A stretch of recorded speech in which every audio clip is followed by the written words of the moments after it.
You, John Fitzgerald Kennedy, do solemnly swear I, John Fitzgerald Kennedy, do solemnly swear that you will faithfully execute the office of President of the United States that I will faithfully execute the office of President of the United States and will, to the best of your ability, and will, to the best of my ability, preserve, protect, and defend the Constitution of the United States. preserve, protect, and defend the Constitution of the United States. So help you God. So help me God.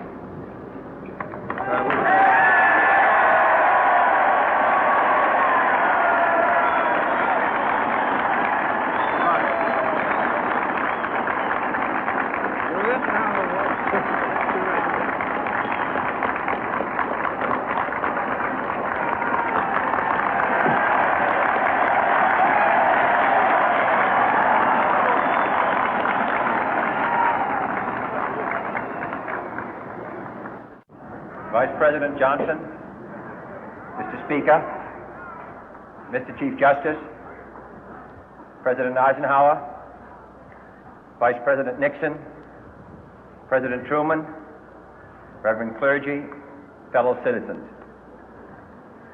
We observe today not a victory of party, but a celebration of freedom, symbolizing an end as well as a beginning, signifying renewal as well as change. For I have sworn before you and Almighty God the same solemn oath our forebears prescribed nearly a century and 3/4 ago. The world is very different now, for man holds in his mortal hands the power to abolish all forms of human poverty and all forms of human life. And yet the same revolutionary beliefs for which our forebears fought are still at issue around the globe. The belief that the rights of man come not from the generosity of the state, but from the hand of God. We dare not forget today that we are the heirs of that first revolution. Let the word go forth from this time and place to friend and foe alike that the torch has been passed to a new generation of Americans born in this century, tempered by war, disciplined by a hard and bitter peace, proud of our ancient heritage, and unwilling to witness or permit the slow undoing of those human rights to which this nation has always been committed and to which we are committed today at home and around the world.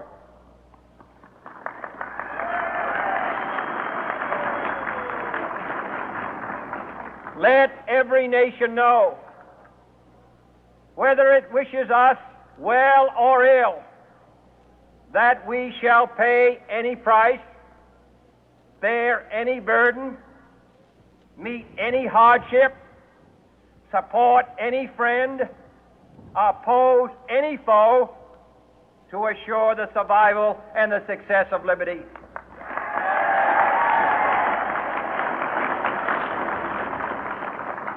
This much we pledge and more.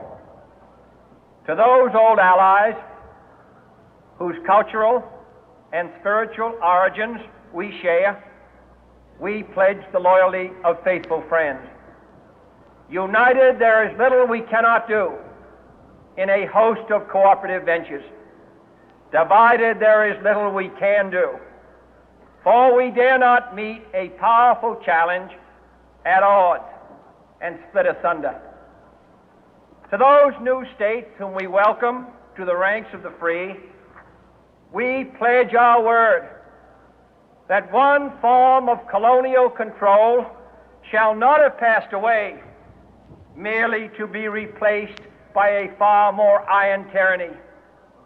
We shall not always expect to find them supporting our view, but we shall always hope to find them strongly supporting their own freedom, and to remember that in the past, those who foolishly sought power by riding the back of the tiger ended up inside.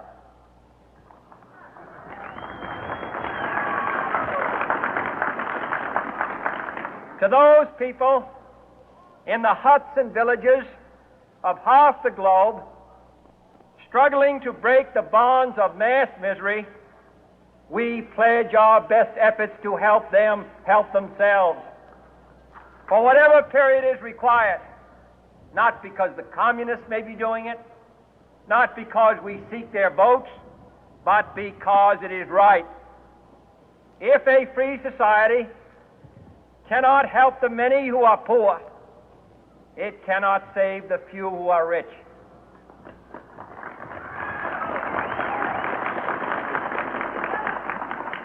To our sister republics south of our border, we offer a special pledge to convert our good words into good deeds, in a new alliance for progress, to assist free men and free governments in casting off the chains of poverty.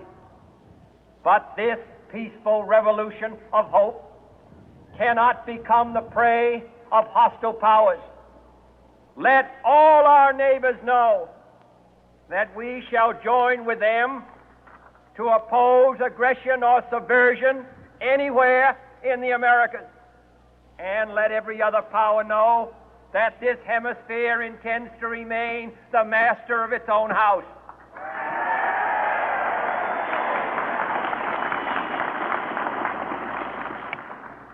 To that World Assembly of Sovereign States, the United Nations, our last best hope, in an age where the instruments of war have far outpaced the instruments of peace, we renew our pledge of support to prevent it from becoming merely a forum for invective, to strengthen its shield of the new and the weak, and to enlarge the area in which its writ may run. Finally, to those nations who would make themselves our adversary, we offer not a pledge, but a request that both sides begin anew the quest for peace. Before the dark powers of destruction, unleashed by science, engulf all humanity in planned or accidental self-destruction, we dare not tempt them with weakness, for only when our arms are sufficient beyond doubt can we be certain beyond doubt that they will never be employed. But neither can two great and powerful groups of nations take comfort from our present course, both sides overburdened by the cost of modern weapons, both rightly alarmed by the steady spread of the deadly atom, yet both racing to alter that uncertain balance of terror that stays the hand of mankind's final war. So let us begin anew, remembering on both sides that civility is not a sign of weakness, and sincerity is always subject to proof. Let us never negotiate out of fear, but let us never fear to negotiate.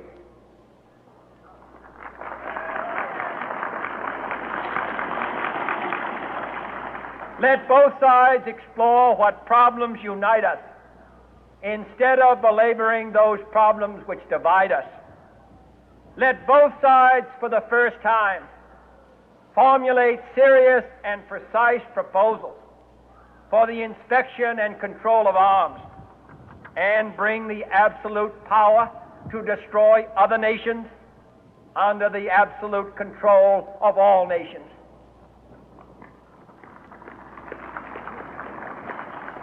Let both sides seek to invoke the wonders of science instead of its terrors. Together, let us explore the stars, conquer the deserts, eradicate disease, tap the ocean depth, and encourage the arts and commerce. Let both sides unite to heed in all corners of the earth the command of Isaiah to undo the heavy burden and let the oppressed go free. And if a beachhead of cooperation may push back the jungle of suspicion, let both sides join in creating a new endeavor, not a new balance of power, but a new world of law, where the strong are just and the weak secure and the peace preserved. All this will not be finished in the first 100 days, nor will it be finished in the first 1,000 days, nor in the life of this administration, nor even perhaps in our lifetime on this planet. But let us begin.